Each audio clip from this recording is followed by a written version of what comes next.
Halo Sobat Manhwa, bagaimana kabar kalian? Semoga kalian selalu dalam keadaan sehat. Kali ini kita akan kembali melanjutkan cerita Kick Off Sang Underdog Part 49.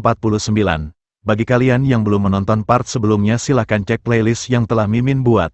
Kalau sudah langsung saja kita lanjut ke ceritanya.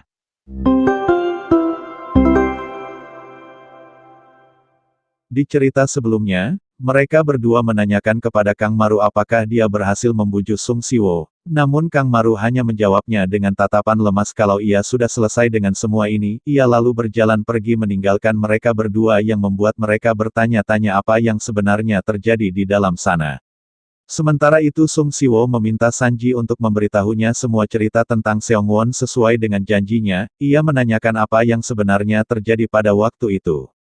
Sanji kemudian mulai menceritakannya bahwa di hari itu ayahnya memintanya untuk menjemputnya lebih cepat dan di hari itu ia melihatnya membawa batu bata masuk ke dalam gedung, namun sayangnya ia terlambat menghentikannya karena sibuk berbicara dengan ayahnya yang menyebabkan insiden tersebut. Saat Ibu Seongwon akan menelpon polisi ia langsung menghentikannya untuk menutupi insiden tersebut. Ibu Seongwon tetap ngotot ingin menelpon polisi karena ada orang yang terluka parah di sini, namun ia terus membujuknya dan berjanji kalau ia akan menangani semua masalah ini dan memastikan dia tidak akan terkena masalah. Setelah membereskan semua masalah di sekolah ia segera membawa Hyung Yu Sim ke rumah sakit. Ketika dokter menanyakan apa yang terjadi ia hanya menjawabnya kalau mereka sedang berkelahi. Ia membuang semua bukti dan membersihkan tempat kejadian agar pihak berwenang tidak melakukan penyelidikan lebih lanjut. Atas perintah ayahnya ia pun membawa Sung Siwo pergi ke Jerman dan bermain sepak bola di Hamburg dengan alasan untuk keamanannya. Setelah Hyung Yu sadar ayahnya memohon agar dia melupakan semua masalah ini, ia memberikan sejumlah uang yang cukup banyak yang membuat Hyung Yu akhirnya setuju tidak akan mengungkit lagi masalah ini. Ayahnya juga memintanya memberikan uang yang sama kepada Ibu Seongwon sebagai uang tutup mulut. Dengan uang itu seharusnya mereka bisa hidup dengan tenang dan anaknya Seongwon bisa bermain sepak bola dengan damai. Mereka hanya harus melupakan apapun yang terjadi pada waktu itu di sekolah.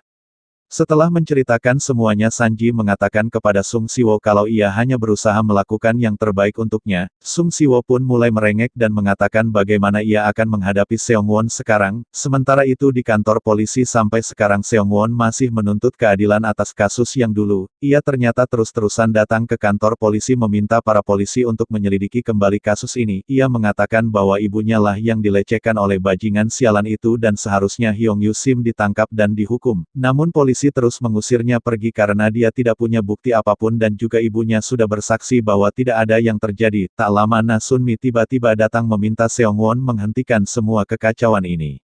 Diketahui ternyata Na Sunmi adalah saudara ibu Seongwon, ia selama ini juga berusaha ingin membuka kasusnya kembali dan itulah alasannya mengapa dia mendekati Sung Siwo. Namun mereka berdua tidak terlalu dekat karena Seongwon ingin menyelesaikan urusan keluarganya sendiri dan juga Na Sunmi adalah seorang reporter. Na Sunmi berteriak meminta Seongwon untuk menceritakan semuanya kepadanya agar ia bisa menulisnya dan memberitahunya kepada semua orang. Na Sunmi memohon agar Seongwon mau menceritakan semua yang ia ketahui tentang kejadian itu agar orang lain mau mendengarkan mereka, dan ternyata Seongwon sama sekali tak memberitahu Na Sunmi tentang insiden itu. Na Sunmi hanya mencari tahunya sendiri yang entah bagaimana ia melakukannya dan mendapatkan sedikit gambaran kalau Sung Siwo juga ikut terlibat. Ia tak punya bukti apapun jadi ia hanya bisa mendekati Sung Siwo sambil mencari beberapa informasi. Seongwon mengatakan kalau ia sangat menghargai bantuan Na Sunmi selama ini tapi ia tak ingin membuat ibunya semakin terhina jika Na Sunmi menulis kisahnya untuk semua orang.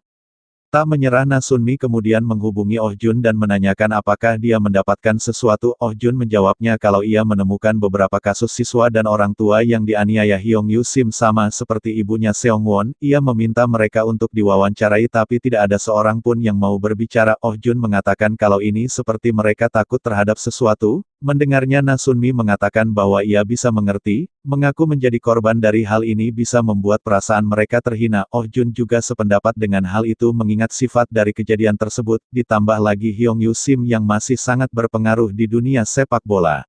Na Sunmi dengan ekspresi serius memberitahukan kalau mereka membutuhkan sesuatu untuk memenjarakan bajingan itu sekali dan untuk selamanya, sesuatu yang akan korban siswa dan orang tua mereka tunjukkan bahwa bajingan ini sudah tamat dan dipastikan dia tidak akan bisa melakukan apapun kepada anak-anak mereka. Oleh sebab itu mereka membutuhkan bukti yang sangat kuat yang bisa membuat murid dan orang tuanya bisa berbicara. Di malam hari terlihat Johnny dan Myung Seop yang sedang sibuk dengan urusan mereka masing-masing. Tak lama dari belakang seseorang yang begitu misterius muncul di belakang mereka. Mereka sangat ketakutan, namun di satu sisi mereka juga merasa sedikit senang dan bangga karena menurutnya mereka adalah pemain bintangnya. Myung Seop dengan laga sok gentleman-nya bergumam mengatakan kalau sepertinya inilah akibatnya menjadi pemain bintang. Sontak Johnny langsung menoleh bersiap dalam posisi bertarung sambil mengatakan kalau dia datang kepada orang yang tepat. Myung Seop juga melakukan hal yang sama di mana ia berteriak mengatakan kalau ia memang adalah pemain bintang dari SMA Haja. Ia sudah mencoba merahasiakan itu tapi sepertinya ia tetap ketahuan. Ia pun langsung mengayunkan tinju sambil menutup matanya yang entah siapa yang akan menerima pukulan liar itu. Kembali ke Johnny, ternyata itu hanyalah seekor kucing jalanan tapi ia sudah begitu panik setengah mati, dan Myung Seop pukulannya mendarat tepat sasaran dan ternyata itu adalah si jambul merah yang datang ingin membersihkan diri.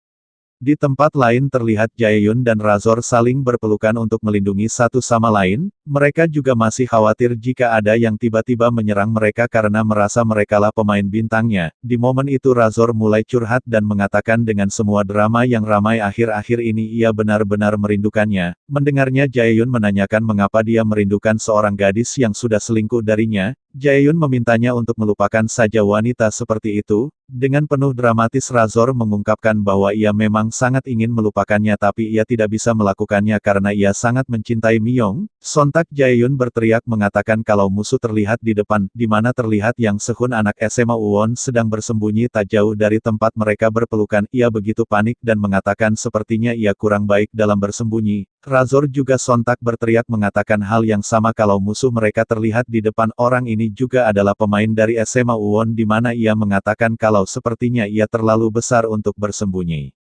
Dengan cepat mereka berdua langsung menangkap dan menumbangkan penyusup itu. Mereka berdua saling menatap satu sama lain sambil tersenyum kegirangan. Mereka menggumamkan hal yang sama bahwa seperti yang mereka duga mereka memanglah pemain bintang yang sesungguhnya.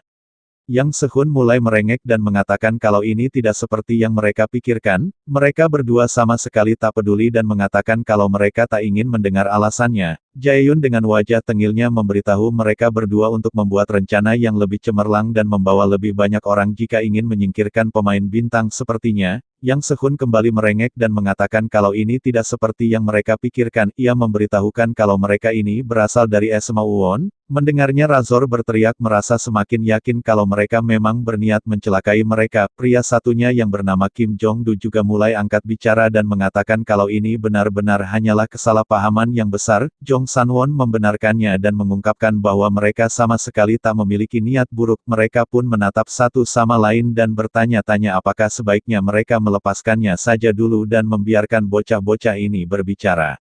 Mereka berdua pun mulai menceritakan semuanya bahwa rumor yang terdengar belakangan ini itu berasal dari geng Hooligans dan bukan dari pemain sepak bola SMA Uwon. Mendengar nama Hooligans, Jaehyun bergumam mengatakan jadi ternyata orang-orang berandalan itu adalah mereka. Hal yang baiknya ia telah meminta temannya untuk mengecek mereka.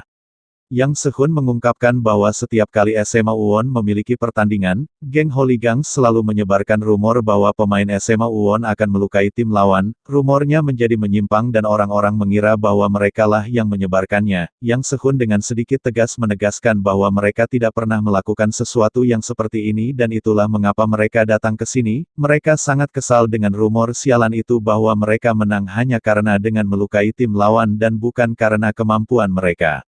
Mendengarnya Jaehyun mengatakan kalau sepertinya ia mengerti dan menanyakan jadi apa yang mereka lakukan di sini sampai bersembunyi seperti itu. Sambil tertunduk Yang Sehun mengungkapkan bahwa mereka benar-benar merasa khawatir jika para bajingan itu benar-benar mencoba menyakiti lawan mereka berikutnya. Jadi mereka datang ke sini dengan niat untuk melindungi. Mereka benar-benar ingin memiliki pertandingan yang adil.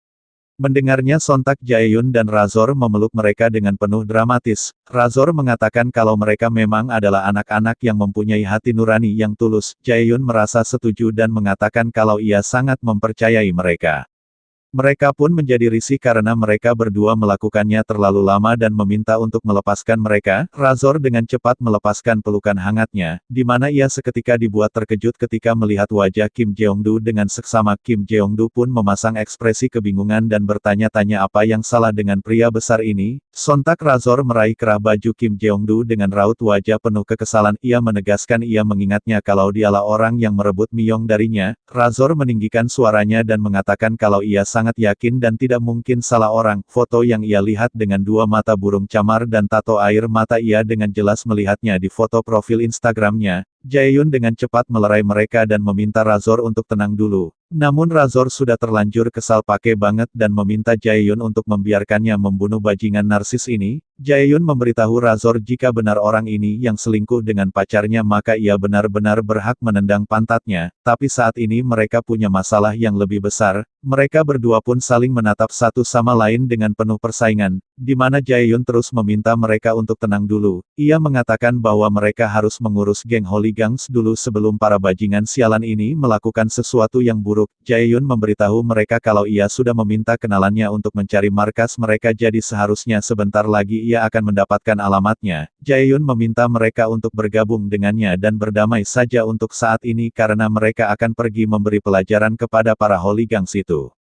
Jaehyun kemudian menelpon si Gundul dan menanyakan apakah dia telah mendapatkan apa yang ia minta waktu itu. Si Gundul menjawabnya kalau tentu saja ia sudah menemukan alamatnya. Ia memberitahukan kalau orang-orang ini telah membuat banyak masalah akhir-akhir ini. Mendengarnya Jaehyun memintanya untuk segera memberitahukannya alamatnya sekarang juga karena mereka akan segera ke sana membereskan ini. Si Gundul mengatakan kalau alamatnya itu ada di pertengahan arah mana saja jadi ini mungkin akan sedikit sulit untuk ditemukan. Ia memberitahukan kalau hari ini ia sedang libur bekerja dan akan memberi mereka tumpangan jika mereka mau. Mendengar mereka mengucapkan terima kasih dan mengatakan kalau mereka akan menunggunya, Jaehyun sekali lagi berterima kasih atas semua bantuannya yang sangat berharga ini. Si Gundul merasa tersipu dan mengatakan kalau ini bukanlah apa-apa. Nah, sekian dulu pembahasan cerita kali ini. Perjalanan Kang Maru masih jauh, dan banyak hal yang akan terjadi dalam hidupnya.